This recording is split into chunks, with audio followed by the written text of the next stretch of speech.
3, 2, 1, and we are live. Oh no, I forgot the music on Freaky Friday. Bummer. Can you pull out the guitar, man? You know what? We'll finish with some music. I've got a new cover song coming. Nice, Covering "Gone Shootin'" by AC/DC. nice. The vocals are being done as we speak. I So say I knew you had a call out for a vocalist. yeah. So hopefully it turns out pretty cool because that's one of my favorite tunes. Happy Friday to you, man. How you doing? Happy Friday to you, man. It's been a good week. It's been a good week. Good. It's been a light week for us because I know both Yes. of us have just been trying to catch up on other projects. Yeah. So yeah, And what's been going on? Well, I mean, for me, my main project is having 2 seniors in high school. Right.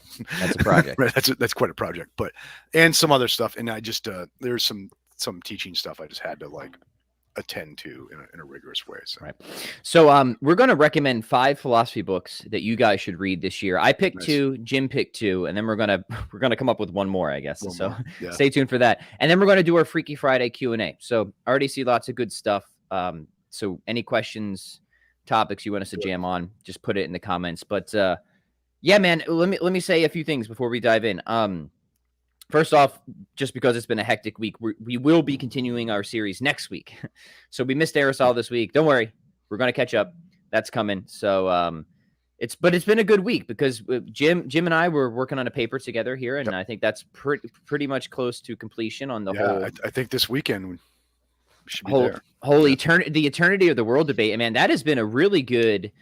It's been really cool for me because it sort of looks at very seriously a lot of the Kalam literature, which for me has not been an area of specialization or focus. You always peek into things here and there, but taking a very deep dive into that has been enriching and has actually kind of moved me in a number of ways. Nice. So Nice. it's been a cool little research project to do, Nice.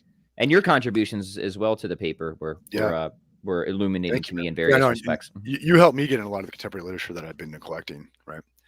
And so I appreciate that. And I find the eternity of the world debate, if you go back, and we'll probably do a show on it. Maybe we'll have John come on. We'll do a show on it, right? That'd be cool. And if the paper gets published, we'll definitely do maybe even like a mini series on it or something. Oh yeah, but we'll get it published. Don't worry. Oh yeah, it's going through, guys. It's going through. We've got our ways. We've got our ways. We know who you are, right? But anyway, so the eternity of the world debate is, it's one of the things that we talk about in the paper. It's perennial. Like it goes back. I mean, it's a debate between Plato and Aristotle. Like Plato and Aristotle like debated this issue, right?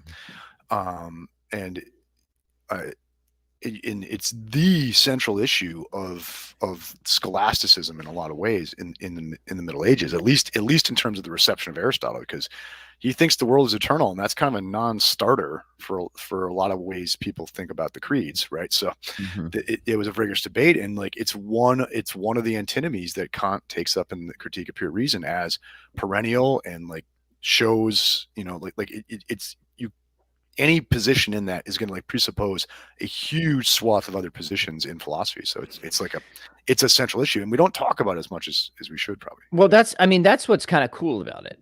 It's one of those issues that to sort of even begin to try and attempt to resolve that issue, you really have to go out and get command and mastery over all these other subsidiary questions and issues, right? So it forces you to be a good generalist. And I love those types of, I guess you could say that about pretty much anything in philosophy. Any like issue you're trying to solve in philosophy will always shoot you off into related issues and stuff like that. So, but this one especially. All right, let's do our reading recommendations, and then we will we'll turn to some questions. So, Jim, we did not coordinate this at all. I have no idea what you're going to say. Sure. What your books are going to be. Do you want me to go first, or do you want to go first? Kick us off, man. All right, so. You'll not be surprised. I have weird selections. So. Yeah, no, I figured you would. So let me just give a little bit of background about why I made the selections that I did. First off, I wanted to pick some, I guess, relatively recent books because we're big fans of reading the primary texts and all the original classic thinkers, and we're doing that. But I wanted to here's some books that are recent that I think are really, really good, really significant. They're also a little bit more advanced. And in fact, I would definitely say these books are advanced.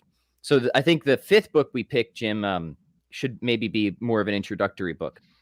One of the books I don't think will surprise people. They've heard me mention it before. Another one might surprise people. And we'll do the I guess, the less surprising one right now, and of course, it's going to be Matthews Grant's book, Nice. Free Will and God's Universal Causality. Now, why do I love this book so much? This is a theme of both of these books. I love when I have a model that I think might be true. What I like to do, Jim, is I don't like to just consider the things that the model easily accounts for, right? For me, I want to consider the things that really stress test the model. If something's going to break the model, let's see what that is, right? Let's get to the heart of it, right? Let's get to the heart of it, right? Classical theism is a model. I'm also a pretty committed libertarian, right? In terms of human free will. And it seems like as a classical theist, we're committed to this doctrine of divine universal causality, right? Okay, we've got a stress test, right? This seems to be something like we don't immediately see how these pieces fit together, right? God is the cause of everything distinct from himself. People think that it's like divine foreknowledge is the problem with human freedom. No, I'm going to say that's Boethius solved that one. That's not difficult, right? Yep. The deeper problem is how do you reconcile divine universal causality with human freedom? That's what this book is about. I think he does it. I think he does it brilliantly, but it will force you to go in to all these other aspects of metaphysics, right? And he's going to talk about so much different stuff in this book, including traditional arguments for the existence of God, the extrinsic nature of knowledge and stuff like that. So he does, of course, consider how do we preserve divine simplicity and God's knowledge with contingent creation. So he's just, to my mind, he's taking all the, I think, potential breakpoints. You see what I'm saying? Of the classical theistic model, and he's alleviating the tension there. He's showing we can fit these pieces together, and he does it, I think, absolutely brilliantly. People know I'm a big fan of Matthews Grant, and I think this book has stood up really well to the criticisms that have come into it. Grant and Paul recently had an article in Religious Studies where they responded to some criticisms, and I think they did a fantastic job. So, yeah, no, I just can't recommend this book enough. And I know what part of the reason I think this book is so good is, and you know Matthews better than I do, Jim, is he is like the true philosophical specialist, right? He's the guy that has like taken like one problem and made his career of it, but I think has made a really significant contribution in advance in the discussion because which is to say he's a mature academician, unlike like a childish dilettante like me. like us right? I mean, yeah, the man has a real attention span, unlike me, right? All right, so that's my first one. That's my first recommendation. If you're into metaphysics, if you're into human free will, you're gonna love this book. I think it's one you should read this year. So why don't you give one of yours now, Jim? We'll just okay. So I'm gonna do this one because it's sort of the philosophy of religion one on my list, right? So I'll like put it along with Matthews then, right? Yep. So, okay. And this book is, my recommendation in this book is not to say like to endorse all theses advanced in this book. Okay. But I think a much underappreciated book is Saving God by Philip Johnston of Princeton. Okay. And I think it is the most sophisticated reply to new atheism that I've read. Okay. And a significant contribution to philosophy of religion in its own right. Whatever you think about that contribution is an interesting question, right? But I think it's a significant contribution in its own right. And there's also fabulous points about philosophy of mind that are made in this book. It's relatively accessible, right? He has some great lines in there where he says that like the new atheists like take the undergraduate course in philosophy of religion and forget the graduate course, right? And basically he's saying, and he says, look, they've like, because what he wants to say is there's a whole recovery within the Enlightenment, an attempt to recover theism by people like Kant, by people like Spinoza, right? By some of the rationalists that just gets ignored, right? Okay. By like the story you get that the Enlightenment is anti-theistic. Okay. Never mind that the founders of the Enlightenment were in fact theists. Okay. Correct. And like saw themselves as doing a rear guard action to keep that all together. Right. Okay. So I think in terms of an accessible yet completely sophisticated text in philosophy of religion. I think like Johnston's Saving God is excellent, right? I had the great privilege of giving a lecture on the same stage with him a few years ago, and I met him, and he's an incredibly interesting human being too. So I'm going to order that immediately after, because I have not read that book, Jim. yeah, So yeah, it's a good read. Yeah. By the way, I will, for those who just want the list afterwards, I'll write them up and put links in the show notes over at, if you haven't checked it out yet, philosophyforthepeople.com, our new website. Right. So be sure to head over there and subscribe. All right, back to me then. Yeah. All right, this is another new book. I think it's a really good book, and it is called Radical Skepticism and Epistemic Intuition by Michael Bergman. Recently out from Oxford University Press. Nice. And again, what's the theme here? Stress testing. I mean, and what stress tests epistemology more than radical skepticism, right? Yep. I mean, like this is like the ultimate challenge, right? Yep. In terms of just, I mean, the foundations of everything, right? And as you know, it's been like a deep kind of personal issue for me since I was a young child. You know, as a young child, I sort of, before I knew of Descartes or any of these philosophers, right, I would just wonder, like, how do I know this all isn't a dream, right?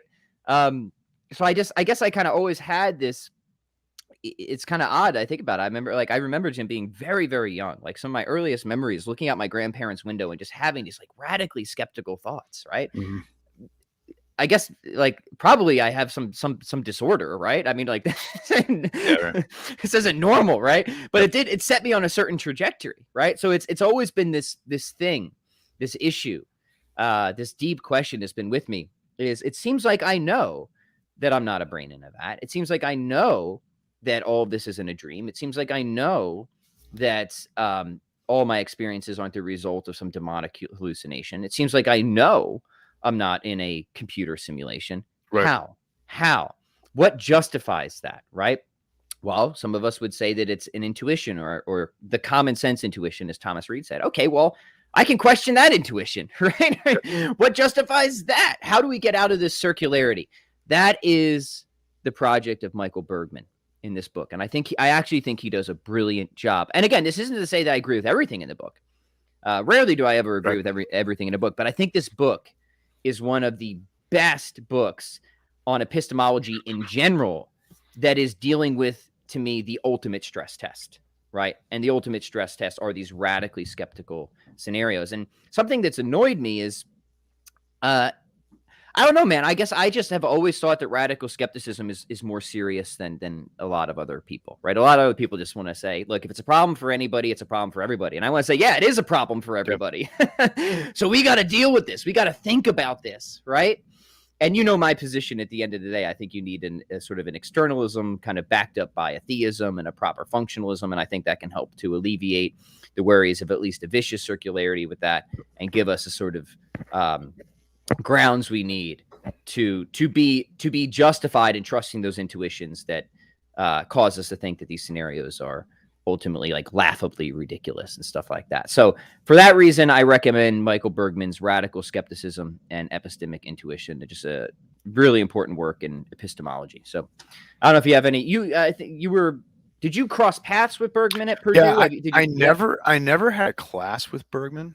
Mm-hmm. Just because he had during one of my 2 years of coursework leading at Purdue, he was on like a year, I think it was a year-long research visiting deal. But I think he was on my comprehensive exam committee, which that was rigorous. He is a serious philosopher, right? And he's a good man too. So I like that both books you picked are people I know pretty well. You know, it's funny because I've always been, he's kind of definitely in the tradition of Plantinga, right? But I actually think he's got one of the best objections to Plantinga's evolutionary argument against naturalism. Yeah. Right. Yep. And of course, he's a theist, right? Yep. But I think if you're going to try and kind of push Plantinga's argument through, Bergman's kind of one of the guys you really have to deal with on the objection front there. Yep. So yeah, you're right. Serious philosopher, really great work, and highly recommend this book. Okay, Jim, your second one. Mm-hmm. Okay, so I'm cheating on this because this is kind of a package. Please cheat. Yep. Okay. Mm-hmm. All right. So I want people, because I think this is very underappreciated by a lot of people, and this would help understanding some of the things that we talked about in our Marcuse series and some other things that we've done. Max Weber has he gave 2 lectures that are known now as the vocation lecture. The first one is science as vocation. The second one is politics as vocation. Okay, and I don't think there has been a better description. Well, save Heidegger's Questions Concerning Technology, but that's just, it's too hard to recommend it. But although, go for it. I don't think there's been a better description of like what is the modern problem than Heidegger, than Weber's vocation lectures. Okay, and so like it is there that we get that phrase, the disenchantment of the world, shows up there, and he draws out the consequences of that for what it is to be an intellectual, what it's done to education, what it's done to our possibility of having an ethical, like a common ethical life, and et cetera, et cetera. Okay, now, like Weber is not really one to recommend how to get over it, but it's a great diagnosis. Okay, in politics as vocation, it is a similar thing. Like, what has modernity done to political life? Right. Yes. Okay. What has disenchantment done to it? Okay.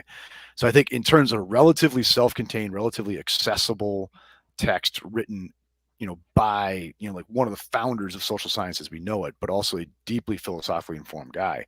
I think Weber's vocation lectures would be very, very much would be a good piece in anyone's liberal education, right? In terms of understanding it now. Okay. Now, having read those, I would highly recommend that people then make their way to something by Charles Taylor. Okay, because in a lot of ways, the vocation lectures set the project for almost everything that Taylor has done. Okay, and so whether it be Taylor's Ethics of Authenticity, right? I think that would be a great follow-up on the vocation lectures, or if it's his book with Herbert Dreyfus, right? Realism Regained. Yeah. Retrieving Realism. Yeah. Because Retrieving Realism with Dreyfus and Taylor, in that text, they are self-consciously arguing for what, or not arguing, trying to describe what re-enchantment would look like. Okay. What are the possibilities for enchantment now? Okay. Yeah. So I think this would be for someone who wants to understand the capital S situation, right? Weber, then getting into Taylor, whether you go Ethics of Authenticity, which is a very easy, very accessible book, or Retrieving Realism, which is it's a professional book, but it's very accessible, right? Yep. That would be, if I guess I gave you a reading project, right? But they're all short books. That's fair. You can do that, fair, right? Yeah. What the hell, right? And so I'll say this is I've been with my own students in a number of classes, been just shoving the vocation lectures at them, right? Just because I think this should be in our vocabulary. Yeah. I like we're gonna have to do a series on, I don't know, 5 lectures you should read or something like that, because there's a lot of really good, like the Marquette lecture series is often very good. Some of the ones that have come out of that are just incredible. Okay, let's do one more here. In fact, my job was just made easy because it's lying right here. So and Jim, you'll do one more too. We'll do 6. So you guys are getting a bonus here, and we're not going to even charge you anything extra. This is going to be free. This is free. This is a book that I have to admit, I'm embarrassed that I never read it until my master's program. But I'm so glad that I did. And I also, this is a problem I've really. What are the most embarrassing absences in what we've read? Yeah. Either that we read too late or just haven't read at all. That'd be good. Yeah. This is one that I read too late, and this has been a problem for me always, Jim. And I'm really trying to get over it. This idea of chronological condescension, where it's one of those things like, I've read all the modern stuff and metaphysics and philosophy, religion. What are these old goons going to have to say, right? And then I go and read them, and I'm like, oh man, they already had this stuff figured out, right? Yeah. And it's in many ways better than so much of the modern stuff. So I've just, for so long, I've had to just try and learn to get over my chronological condescension. And this is an example of that. And it is, of course, The Consolation of Philosophy by Boethius. Oh, fine book. Fine book. Hugely important book. In fact, deals with a number of the same themes that Grant deals with, right? Of course, in a very different style, in a very different way. But this book it's really a cry, and it's a very beautiful book about how philosophy really can provide us consolation to remind us of who and what we really are, right? Yep. And that's really the theme of the book. And you get a deep sort of philosophical anthropology in here. You also get a very profound introduction to a philosophy of God and eternity, of course, that has kind of carried through down the centuries. Boethius is still hugely influential, and people are still drawing upon his thought. So I would say, going back in time, if you have not read The Consolation of Philosophy, or at least listen to it on YouTube, you can find it on YouTube. Definitely Like do someone yourself. doing a read aloud on it. Yeah, with like a cute British accent. Go ahead and do that. So that would be my 5, Jim. Give us a bonus 6. Sure. So, as you know, I am the older I get, the grouchier, just read the original guy. Okay. But I have found, in my attempts to teach Aristotle, it is almost impossible to teach a single line of Aristotle without teaching the whole corpus, all of Aristotle. Right. And so, you know, how does one approach a whole when you only have parts in front of you becomes a problem if you're doing self-study. So I will recommend, to that end, CDC Reeves, Aristotle, A Quick Immersion. Okay. Is a very, it's a very, very, very good introduction to the full sweep of Aristotle's thinking. Right. And he approaches the matter form distinction in an utterly novel way I've not seen anyone else do. Like he everyone says, well, you know, Aristotle makes the distinction in the physics, and then he goes into de anima, right? What Reeves does is he goes through the biological works, and he actually looks at like Aristotle's theory of insemination. Okay. Interesting. Yeah, and uses that to show like what he thinks are the prime motives about this distinction and how it plays into Aristotle's overall cosmology. And I'd say this is reading just that little book really, really kind of informed my more recent thought about Aristotle in a lot of ways, right? So I strongly recommend Reeves. Aristotle, A Quick Immersion is the name of the book. Well, yeah, Jim, you've given me at least 2 things that I now need to read, because I have Retrieving Realism. Highly recommend as well. But the other 2 I have not read. So thank you for that, good sir. And okay, while I'm at it, can I just a bonus 7? We got to start charging people, man. So come this on. is one I've talked about on IJ's podcast, Cosmogram Dialogues, a couple times. Is Jonathan Lear's Radical Hope is an excellent introduction to a great sweep of contemporary thinking that's a little off the beaten path. Oh, cool. Right? Yeah, it is a moving book. It's very accessible. You'll come out of that book understanding a great deal about Heidegger. You'll come out of that book understanding a great deal about Aristotle, right? And you'll come out of that book having a sense, once again, of like what our situation is and what the real ethical problems are that face us. So I highly recommend Lear's Radical Hope. Yeah. Awesome. And, hey, his book on Aristotle is irreplaceable too. The Desire to Understand. Right. Awesome. So there you have it, gentle listeners. Those are we promised 5, but you got 7 books that we think you should read this year, and good mix of topics there. So we hope you enjoy them. Of course, after this video, if you guys wouldn't mind, go ahead and make your own recommendations in the comments. It's always good to have those shared reading lists. Jim, you cool with take some questions now, my friend? Do it, man. Let's do it. Sorry, it's Friday after all. Actually, I have a headache today. It's weird. I almost never get headaches. So if I'm, hopefully this is like. I'm sure it's just a cold. Yeah. All right. Octa says, can God as existence itself be expressed in first order predicate logic accurately? What do you think about this, Doctor? Nope. To the detriment of first order predicate logic. And nope. Right. Yeah. You cannot make the essentiality necessity distinction in the first order, and you cannot talk about existence itself. Everything will get kicked to the quantifier, as it were. So so the hard answer is no. I think one of the best books that will examine exactly what Jim just talked about. In fact, this almost made my list, but didn't quite make the cut. No offense to Barry Miller, God rest him. Oh God, but the fullness that guy of is one of the great B-teamers of all time, man. He should have been on the A team. He should have easily should have been on the A team.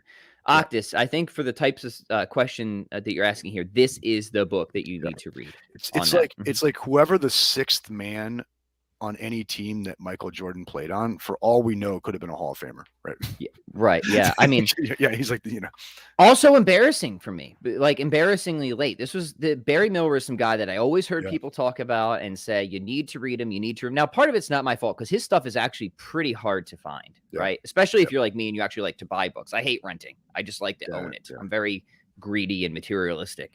I mark it up, man. I mark it up. So same thing. You see, it's all bent out of shape and it's well loved. So yeah, if this is for everybody, but especially for you, Octus, grab the Fullness of Being from that. All right. Octus also has a question here.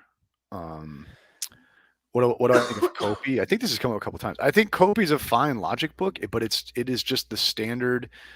Of course, there's been, I think, 75 editions of that thing now, and I haven't looked at any of the recent editions. I don't use it in class, but I think it's a fine logic book. I think it's pretty overpriced, right? But you're going to get a good introduction to propositional logic, good introduction to predicate logic in there. I think he does some inductive stuff, which I think is important. We should be doing more of that with our students. And he does give, a fairly standard presentation of classical syllogistic logic, but you're not going to get any of the first act of the mind stuff, and a lot of people are going to want that. It's a requirement of our logic class here, so that's why it's just Copy's not a candidate for mine, right? So yeah. And you just read Insight too. You have to read Bernard Lonergan's Insight. We'll have to do a series on that at some point. At least one person asked for it, and I only need one request for Lonergan to do. Now, if you want a really, really good, rigorous introduction to logic that includes a very sympathetic treatment of classical logic, get Veitch's book, right? But that is not for the faint of intellect. I'll say that, right? Yeah. If you're faint of intellect or fawningly polite, this is not the book for you. Not for you. Catholic Base says, I came at the perfect time as my friend is interested in philosophy. Well, hello, friend. Welcome to Philosophy for the People. Good to have you here. Iris says, sorry for the vulgarity, but you look under the influence in that picture. Yeah, so Jim, I snapped a quick selfie for the thumbnail, and I guess I look pretty goofy. Hey, see my eye? Yeah. Part of it might just be my face, but I also do have broken glasses that are like super tilted right now, and I just haven't gotten them fixed. So, aside from the natural horrible asymmetries of my ugly Irish mug, there's also broken glasses. So that's not a defense; it's just a reason. Right? It's just a reason. It's a fact. How'd you get the shiner? Was that rolling? It was rolling around. Yeah. Nice. Good. I got my choke though, so it's worth it. I mean, and the other guy felt so bad, and I'm like, look, if you're worried about like possibly getting a shiner, then don't train jujitsu, right? Like there's other things you can do with your time. Like there's a certain kind of risk you've taken just by doing this. So if you're not comfortable with it, don't do jujitsu. Yeah, there's been two things that have been constantly annoying me since I started rolling again, and that is groin shots, man. I keep getting nailed. Just keep getting nailed. And my toes, like, so I have like these really long, gangly toes that just constantly get caught on the gi and just are like, I'm just gonna have really deformed toes like 10 years from now. I like broke toes like pretty regularly, like sprained toes when I first started. And for some reason it got over. I don't know if like there's just so much scar damage in there or something. I can't feel it, but I got over that. Yeah. Yeah. I mean, my wife had a lot of foot problems when she first started too. Yeah, well, I'm used to it because Taekwondo, right? I would just catch my toes all the time. So my feet are already messed up, but this isn't helping the cause, right? Ask my wife for a foot massage at night. Iris says, thoughts on Metaphysics of Evolution by Father Rippinger. I have not read that one. I've heard of it, but I haven't read it, so I can't intelligently comment. What do you think, though? Have you read it? Give us your thoughts. All right. Saul says, good morning, gentlemen. Fresh coffee and vanilla whey recovery coffee. Oh, that's interesting. Do you ever mix your coffee with protein, Jim? I think Saul has shown me the way, right? the way and the truth. Right? Yeah. Our Soylent Green whey protein, man. Right? That's a good idea. I'm gonna try that. Yeah. We got Prime Matter protein powder coming at you guys here in not too long from now, and then we'll have the Soylent Green pre-workout. Is that what we want to do? Yeah.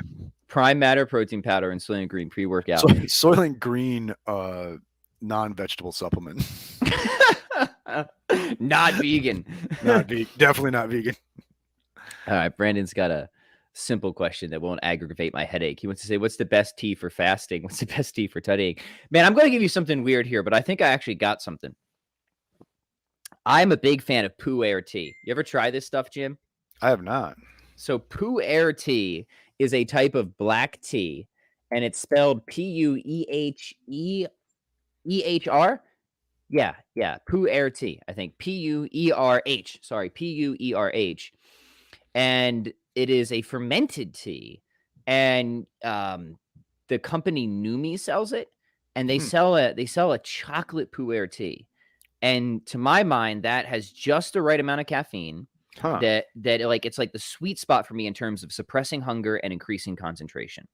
Interesting. So I'm given a hyper specific, but I think good recommendation here. Are you a tea drinker? I'm Dr. not. Jim? You know, lately, I've been thinking like my attempt every day to break my coffee PR, right, is probably got to stop at some point, right? You know, and you know, I've been thinking about taking up the tea. Like, Yeah. that's So right. I'm pretty caffeine sensitive. So if I do like two cups of coffee, I no longer focus. I just start shaking. You know what I Right. mean? Like I Yeah. just get too jittery. Yeah. So I'm very scientific in the sense that like I've got my coffee measured out, Yeah. I've got my tea measured out, and that's it. You know, and I don't and I never have it past a certain time. So for me, by noon, like all caffeine is done. Otherwise, I'll have issues sleeping. Mhm. If I've had 2 cups of coffee, that means I'm probably going to wait till 7 a.m. to have the third. That's good. You're like my wife then, Christine. You know, she needs her coffee to go to bed at night. Yeah. Right. Mhm. All right, let's keep going. Good question so far, guys. Catholic Base says one day we will have 2 Pat Flynn's discussing philosophy books on the channel. So, Jim, I don't know if you saw this, if you've been on Twitter this week, but I've been having a Twitter conversation with the other Pat Flynn. Do you know this guy? So he's sort of a entrepreneur advisor guy, right? Yeah. So smart passive income Pat Flynn. Let me be clear right now. That is not I. I am not here. We have different chunks of prime matter. Yeah. These Pat Flynns, Exactly. right? You quantitatively differ. Right. We quantitatively differ. We're not the same Pat Yeah. Flynn. And it's Though funny. you like smart passive income. No, I'm a big fan of it, and I think he's got good work. And so we constantly get mixed up though, as you know. And somebody tagged him on Twitter recommending my book, my How to Be Better at Almost Everything book. And then he tagged me saying this one's for you, and we just started chatting, and we're coordinating a podcast. So we're gonna do a podcast on who the real Pat Flynn is. Who's the real Pat Flynn? And settle the matter once and for all. You've picked up a lot of Twitter followers, probably, right? Yeah, you know, he's big, isn't he? Dude, I have do you have time for like a funny but embarrassing story? He is big. He's more popular than I am, substantially more popular than I am. And he was kind of in the business world before I was. You know, my green book was kind of my first business book, and he already had probably like 3 or 4 business books. So it just got really confusing once I entered that space. But real quick, funny, embarrassing story. I'll tell more of the details when I talk with him, because I want to tell him this is my book came out, my green one, and as publishers do, they book you on all sorts of media appearances and radio and stuff like that. Dude, I was 30 minutes into a radio interview until I realized that they thought I was the other Pat Flynn. It was one of the like my stomach just like dropped because they mentioned my other books that I didn't write. You're like, oh crap. And I'm like, oh no, what do I even do? How do I handle this? Right? Like I can't just pretend I'm this guy. Right? That's funny. I honestly forget what I did, but I feel like it wasn't a complete train wreck. It was just mostly a train wreck after that point. But like I lost, man. I went off on my publisher. I'm like, this is unacceptable, right? If people book me on the show, like they better know that I'm not that Pat. Yeah, right. Right? Yeah. So embarrassing. Yeah. That's fun. All right, here's back to philosophy questions. Catholic Base says, what should I read before Nietzsche? I feel tempted to get to him ASAP with your new course, Dr. Jim. Well, one, Catholic Base, thank you for your interest in the course. That's awesome. I appreciate that.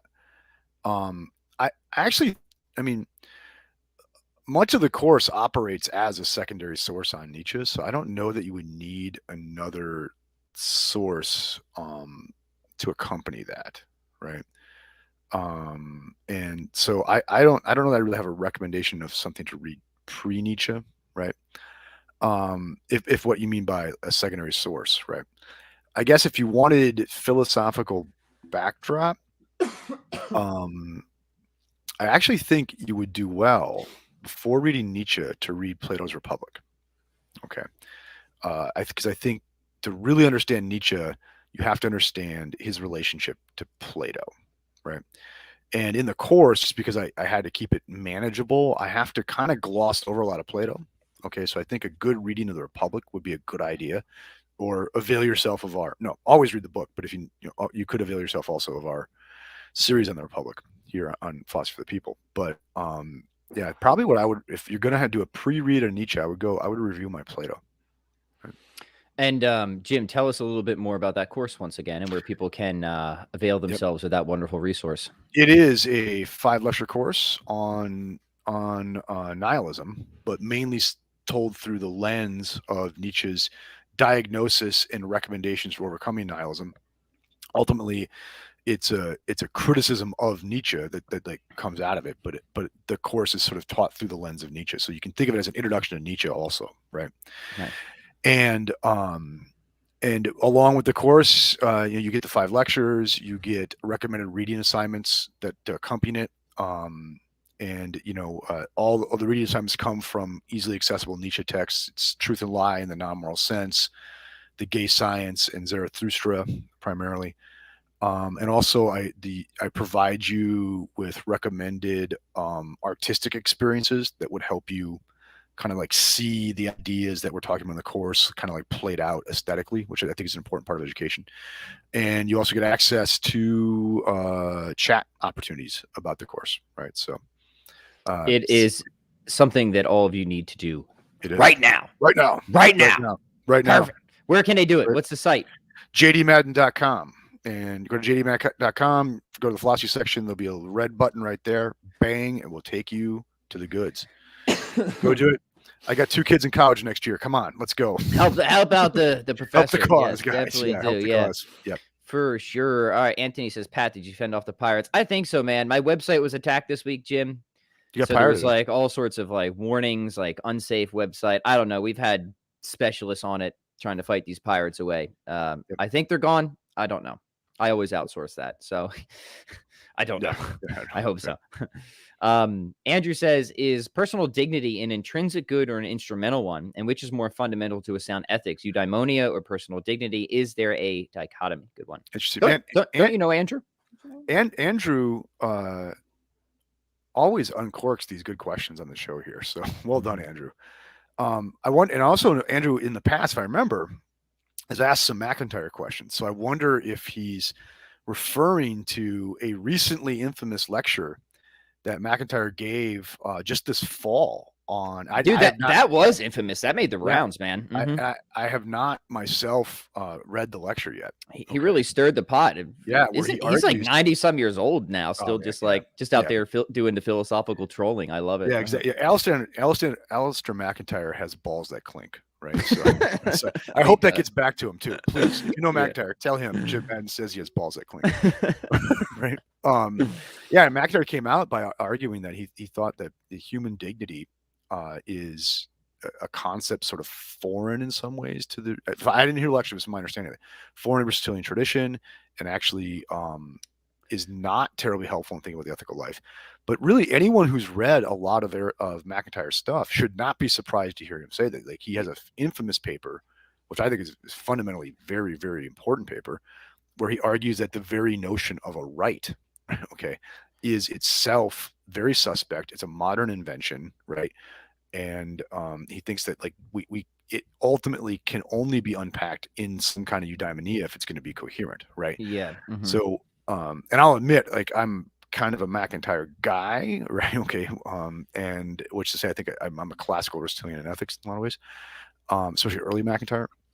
And so, Jim, real quick. I mean, that is not too far from obviously Anscombe either, right? No, so exactly. Anscombe was really big on this idea of not just human rights, but like obligations. He's like, guys, apart from like the Judeo-Christian worldview, like the reason we have trouble accounting for this, and she's like talking in the context of an ethics that's been heavily secularized, is because we just can't account for it, right? Right. So her whole project was saying we should just go back to the Aristotelian view, since you guys have wanted to kind of push out the religious, perspective. And if we want to kind of secure the things that we seem like we want to secure, then maybe we should drop, a lot of these, call them sort of religious understandings, right? And just kind of move back towards the Aristotelian paradigm. That's a good point, right? Because much of what McIntyre, especially his earlier work, is like the historical playing out of Anscombe's modern moral philosophy, right? Yeah. Now, very good question. Yeah. Now, this is honestly something, Jim, where I need to think more about it, because I'm somewhat undecided, right? I'm not a moral philosopher. Ethics is not my specialty, but and I've said before, I think an Aristotelian paradigm can do a lot of work. Yep. But can it do all the work? Right? Yeah, I know. But you see what I'm saying, right? It does. I'm such an in the tank Aristotelian, but I have to admit, like, look, at the end of the day, I do think in a Kantian category of dignity very often, right? Right. And it's yes. hard to understand what it'd be like to get by without it. So, same thing with obligation, right? I mean, a lot of moral theorists who say you collect enough reasons and you get an obligation, that seems reverse to me. No, the obligation gives you the reason. You see what I'm saying, right? So like, there's aspects of morality that I question whether Aristotelianism can do enough, right? Yep. Obligation, moral transformation is another big one, right? And especially if we want to even veer closer to Christianity, it does seem like we need help in the moral life. You see what I mean, right? Yep. So I'm an Aristotelian myself, but in certain respects, I think that you can do a lot of work with Aristotelianism for answering important moral questions. But I'm increasingly starting to think you can't do all of it. Yep. And once again, this is, as I don't know what to do with modernity in many ways, right? Like, okay, I'm torn. I think to say that somehow something wasn't discovered by Kant about human freedom is hard to say. Is hard to deny. Do you see what I mean? Okay, now, have we gone too far with it?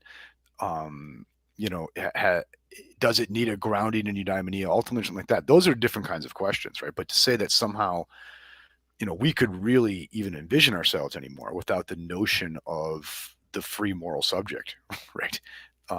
That's hard. That would be hard to swallow. And, there's a aporia for me. I don't have answers to these. There's this famous, moral arguments for God, and some of them I think are really kindergartenish and simplistic. But if we just use abductive methodology, then when I think of all the sort of different aspects and features of the moral landscape, right? Then I start to think that Aristotelianism isn't enough, right? And that we do need something richer, something thicker, and really not just a theistic, but I would even argue a Christian and Catholic understanding, right? If that makes sense. Mm-hmm. Anyways, good. Yeah, really good question. So I like that. I like that a lot. All right. Yeah. You pick some here, Jim. And I know we're, So Andrew, once again, would it be immoral to attempt to copulate with an alien species that was rational? I like that he's open to the fact that you might just not be able to pull it off mechanically, right? The attempt, right? I like that. Right. But you formed this desire. Yeah. It's like, okay, yeah. Would it be disorder? And I assume like we'd be talking about a chick here, right? Okay. Nothing is off limits with philosophy's people, my friend. Yeah, exactly. Bring it. So yeah. We're assuming so we're not worried about whether it's a homosexual act or not, right? Okay. Right. Yeah. Uh-huh. Okay. I've never thought about this one, but I'm gonna go on a limb here, right? I hope I don't get a call from the bishop later, right? But I would say if it's a being that is capable of rational consent to a free loving act that is open to the life of further rational beings. Yeah. So the procreative aspect is still part of this for you. Yeah. Right? But I mean, like you could have procreative consequences with non-rational animals. Okay. But like this is a rational animal, right? So it's in the metaphysically robust sense, it's a human being, right? Yeah. Mm-hmm. Okay. It's one of us, and it is capable of consent, and it's an act. There is a unitive aspect to it, and it's open to life, and I guess ultimately in the context of you're not contracepting. Yeah, not contracepting, right? So I think if it is indeed a rational animal, and all the other things that I would apply to necessary conditions for the moral access to sexuality, I would say yeah. Right. Yeah, that's a question for the So, highlight reel, to be yeah, sure. yeah. And Andrew, I love this question, and it sounds like you got a big date for the weekend. Oh man, how much time do you have, Jim? I got a few We minutes. good? We can do some more. Yeah. Okay, cool. Yeah, all right. What if is it okay to date a girl who identifies alien? I think so. Right. Well, we've got actually we're gonna do Aristotle and transgenderism at some point, right? Yes. Yeah. That's that is Definitely that gonna is come up in coming. the politics. Definitely. Here's just a comment. ND Irish says, I think Jimmy crushed William Lane Craig on the Kalam. So I heard they had a debate, but I was not able to. I shouldn't say not able. I could have, but I did not watch that entire debate. What did you guys think? And I haven't seen it. yeah, where did they?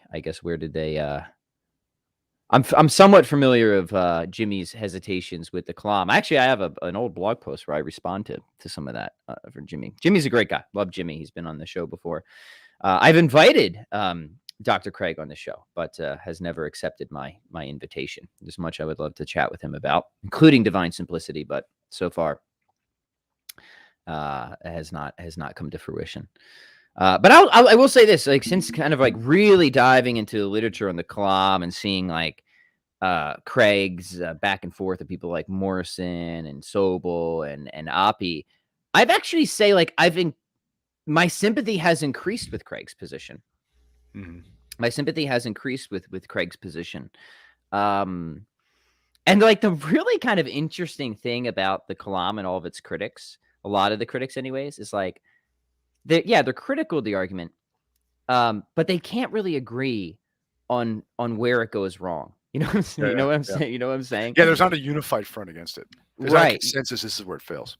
Yeah. Right. And that's really interesting. I mean, like, so Oppie's got an interesting response where he just kind of bites the bullets. He's got other objections too, but in one he just sort of bites the bullet on the absurdities that Craig sort of details with Hilbert's Hotel. He's like, well, this is just sort of what we would expect if actual infinity. So, I mean, at some point, like with Craig's version, I think you are just going to come to kind of a stalemate there on intuitions and whether you think you should accept some of these apparently absurd scenarios and stuff. And then, yeah. And then like, I guess the question then is like, what do you think you need for a good argument? Do you need to demonstrate a strict contradiction? It's funny you would mention this. It's almost like we have a paper evaluating this very thing. And Thomas himself, as we point out in the paper, does in fact say the Kalam type of argument is probable, right? He doesn't say it's a failure. He says it's probable. That's right. And we will have our own analysis of that coming soon. We will. Here's one for you, Jim. How's the new book coming along? The introduction looks good. Good. Thank you. I just got word today that things next month are going to be going forward. So it's coming along great. Fantastic. Yeah, it is. Yeah. The problem is so I sent it to a very good guy. He's going to do the editing on it, like get it published. And last summer, and now the problem is like it hasn't gone forward for various good reasons. But since I've read a bunch of stuff, right? So now I want to do another revision now but next month we should be getting going. So yeah, excited about it. Thank you. And I'll probably put up the second half of the introduction on the website soon. jdmadden.com. jdmadden.com. Let's get one from our buddy Horseman here. He says, what are the best philosophical fiction books? Jim, I know you got some thoughts on this. Gosh, man, where to start? I'm gonna go ahead and I'm just gonna hit like one that's on my nightstand right now. Dune, right? I'm reading Dune for the first time, and there's some very, very interesting philosophical stuff in the background there. It seems like there's going to be something about AI is going to happen in there. Did you see the new movie of it? I saw the new movie. Yeah, I loved it. I thought it was great. I liked it a lot. I was like, this is how I got into Stephen King's It. Right? Is I saw the first film that was out like a few years ago. And I'm like, there's something going on this. Like there seems to be, and I read it and just, it blew me away. And the sequel is just terrible. Right. But yeah. And so same thing with Dune is seeing them. Like, it seems like something interesting going on here philosophically. So I've been reading Dune and enjoying it quite a bit. Right. Yeah, I have never read it, and my Yeah. first introduction to Dune was going and seeing the movie in the theaters, and I was very pleasantly surprised. I actually Yeah. thought the movie was really good, but I'm not like a Dune guy, so I don't really have that frame Yeah. of reference to see how close they were to the original book or anything like that. Yeah. That's cool though. All right, Jim, why don't you pick a closer for us here? We got a All lot of right stuff, here. but we gotta wrap this one up, unfortunately. What do we got here? Let's see. Thanks as always for all the great questions and comments, guys. We love these jam sessions, and we hope you benefit from them, and hope you also like the reading recommendations we gave as well today. Let's see. Sorry. I should always think ahead on these.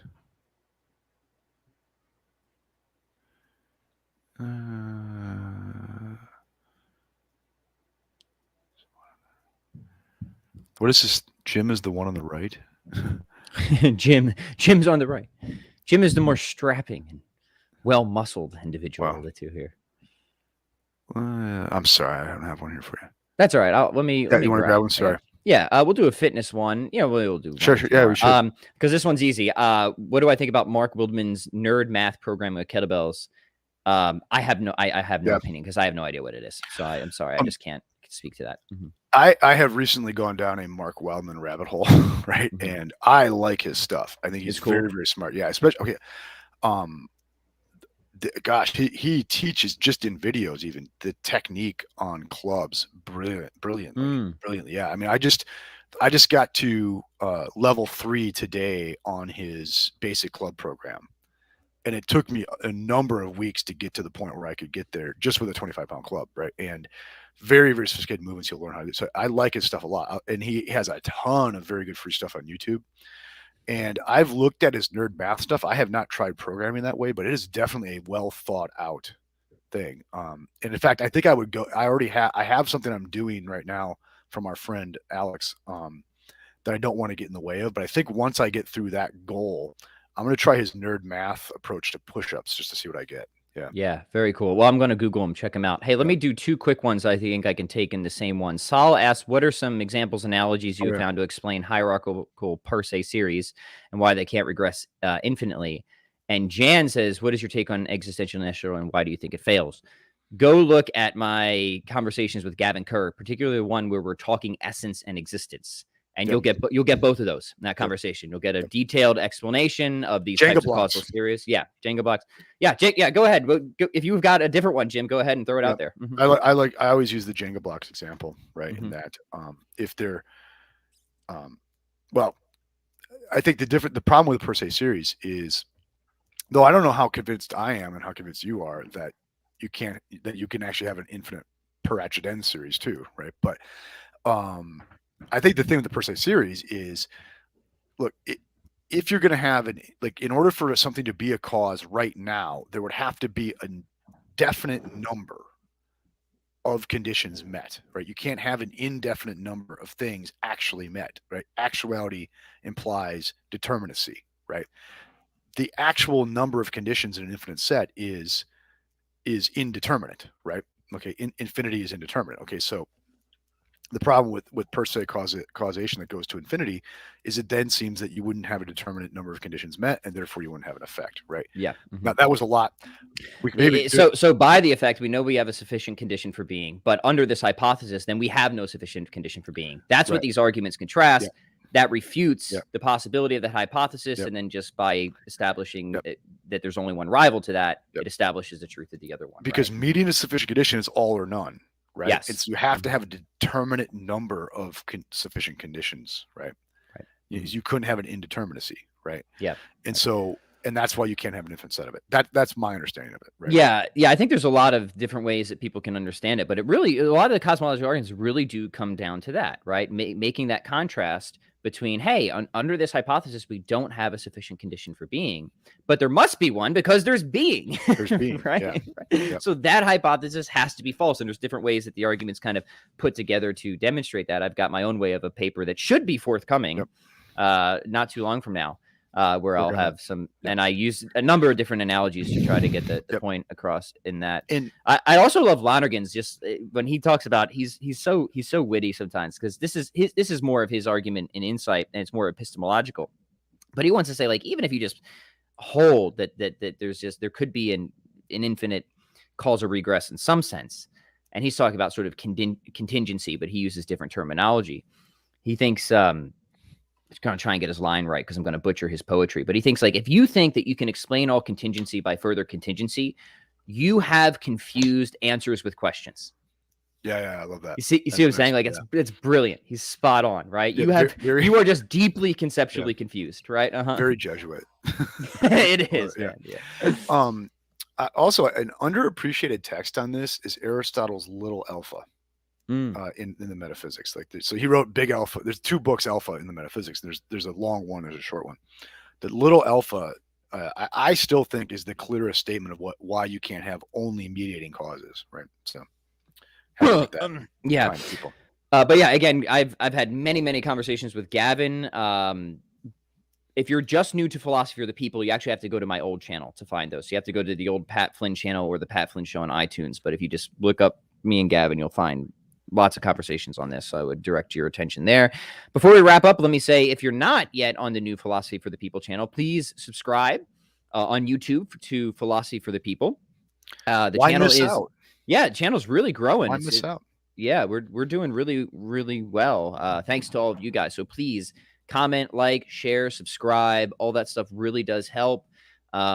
Especially after the live streams are done, come back, comment, leave your reading recommendations. Actually, on this video, it'd be super cool if you guys would do that. That'd be sweet.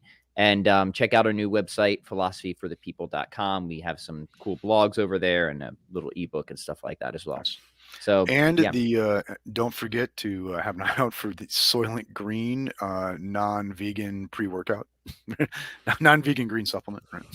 It's coming, friends, with and also the Prime Matter protein powder, which makes a lot of sense, because now David Oderberg just put out a paper on, is Prime Matter energy? Did you see this one? I didn't. It's a cool paper. I wanna maybe discuss it. Nice. Last. You probably didn't catch my conversation I just had with Joshua Sijuwati, did you? No, I don't suspect you would have. It was like 2 hours and 20 minutes long, and I know you've had a busy week, but I had it's funny. He's got this paper real quick where he defines God as a metaphysically simple omnipotence trope. So you can see kind of the perspective he's coming from. So after that conversation, I had a funny that we should just get a t-shirt that says, "Ask me about the metaphysically simple omnipotence trope," and people who heard the conversation thought it was a funny. So maybe we'll have some t-shirts coming down the line as well. Nice. All right, guys, we're out of here. So thanks as always, and we'll catch you next time. See you Monday for book 2 of the Ethics. Aristotle.